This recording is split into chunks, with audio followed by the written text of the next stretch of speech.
How about this? Next time you're in Long Island, you want to stop by and see those vaunted New York Islanders play, you might be able to get a tattoo and a piercing while you're at the game. How are you going to beat that? And everyone that is anti-Chaz Bono, leave he alone.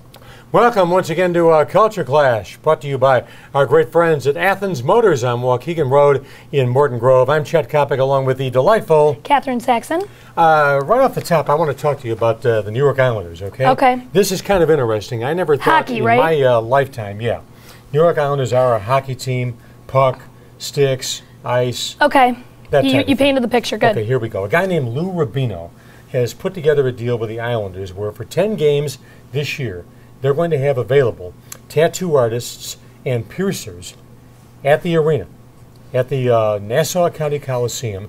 Do you see this as being a major trend that's occurring right now? I mean, can you visualize John McDonough, Jay Blunk, and the Chicago Blackhawks having tattoos and piercing at the United Center? Because, by golly, I can't. No, I cannot either. But so you're telling me cotton candy, popcorn, hot dogs, and then piercing and tattoos? Yeah. Right to the left? I don't see this being a trend. I see this happening for, what'd you say, 10 games? And then I see this not continuing on. I mean, I didn't know that tattoo and piercings were that big in the, hockey fan culture? Yes, thank you. Well, hockey players are known for enjoying tattoos. By the way, I think a tattoo, CC and me, Culture Clash, would look great for you right on your bicep. Beneath that, you can have Born to Lose. No thanks. No thanks. All right, let me talk to you about Chaz Bono. We brought this up last week, and since then there's been a huge backlash against him being on the show, and people are protesting, saying that they're not going to tune in.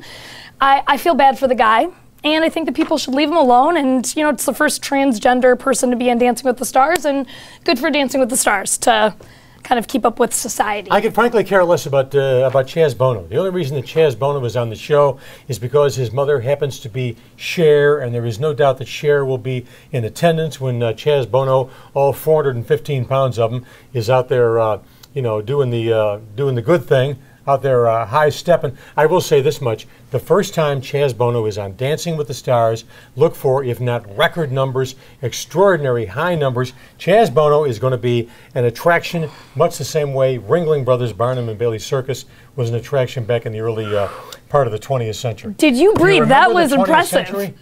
I do, thank you. I think that also the reason, besides Cher, is that he's transgender, and that's a huge reason for ratings and hype. No, I can't. I think that it's not just about Cher. I think that the fact that he's transgender is a huge reason, and they're loving this hype and the fact that we're even sitting here talking about it right now. Well, I mean, you can say it's a freak show, right?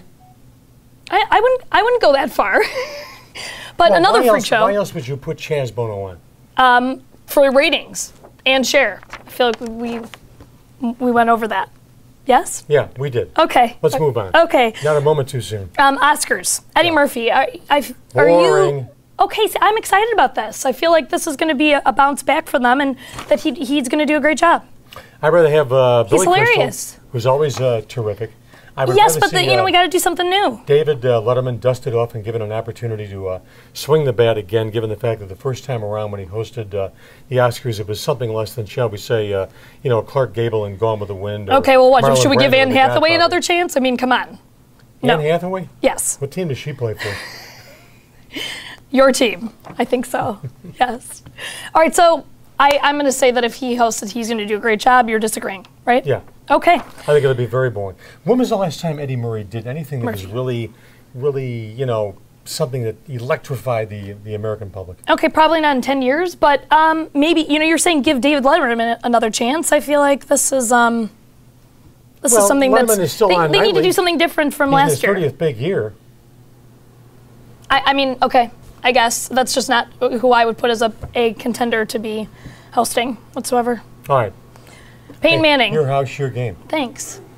Peyton Manning, he's supposed to not start for this coming up season. Can you talk to me about that? Is that because of his injury? Obviously, he had to have some surgery done. I mean, this comes to a surprise to me since this would be his first time not starting. Well, it'll be the greatest miracle since Moses parted the Red Sea if Peyton Manning happens to play on Sunday, because he's not going to play on Sunday. Right. He's coming off of neck surgery. He's going through rehabilitation right now. But bigger than that, Catherine, what you're talking about is you're talking about the face of the National Football League.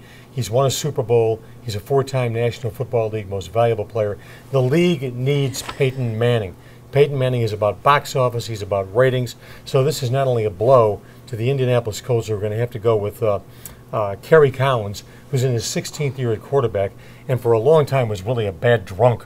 Fortunately, now he's been. Is he the second string guy? I mean, sorry for my ignorance, but is he? Well, he's their runner-up. He was runner-up. I mean, that's what I just mean. Like, okay, if Peyton Manning happens to get an injury, which that does happen in football quite often, who are we going to turn to? I mean, shouldn't we have somebody better to turn to besides? The White Sox will not go with starting catcher A.J. Pierzynski on Saturday.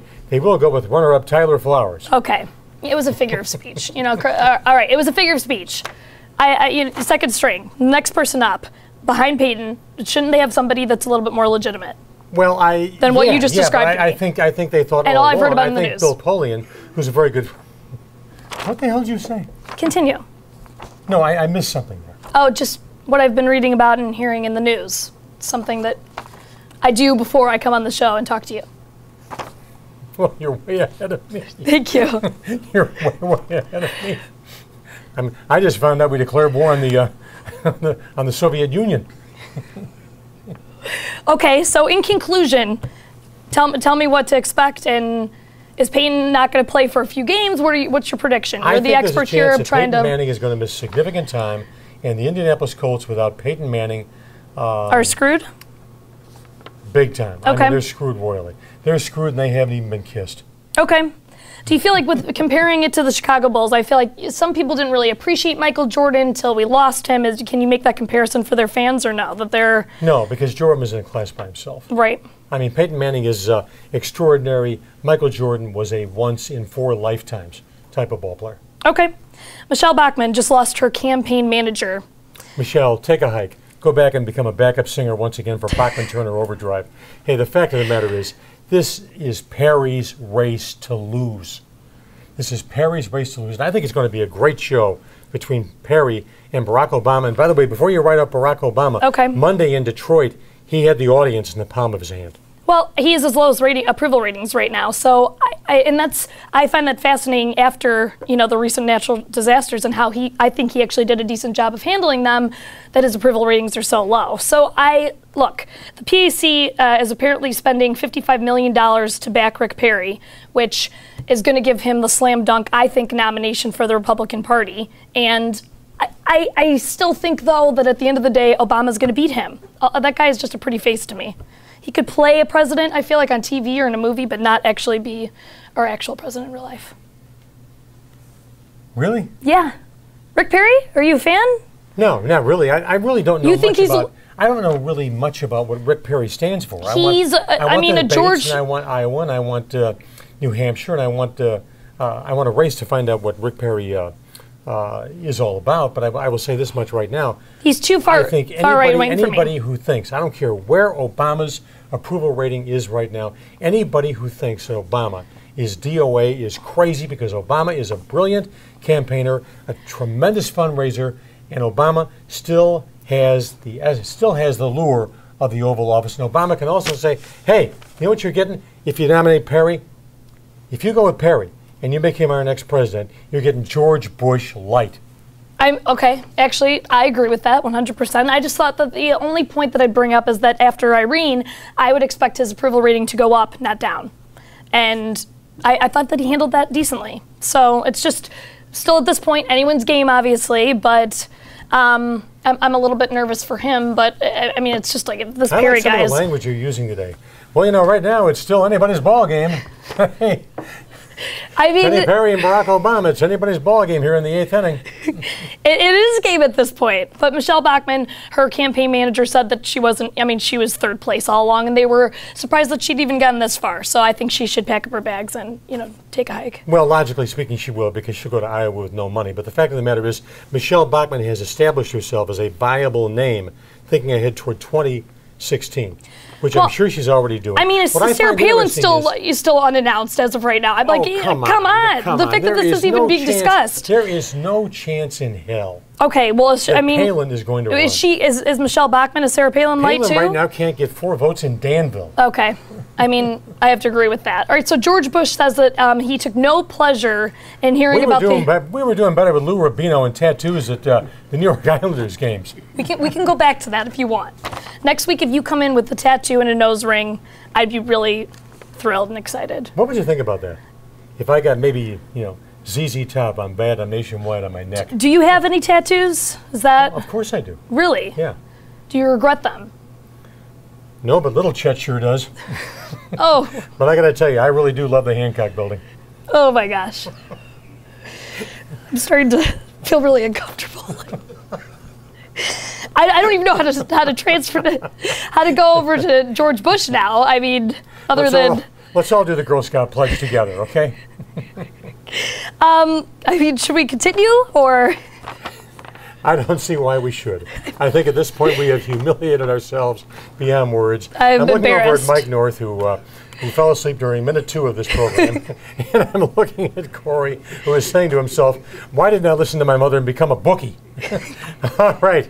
Once again, this has been Culture Clash. I'm Chet Kopic, along with Catherine Saxon. Culture Clash brought to you by our great friends at Athens Motors. Stop by Athens Motors, Waukegan Road in Morton Grove. Fantastic prices, remarkable service, people who are going to treat you with all the courtesy in the world.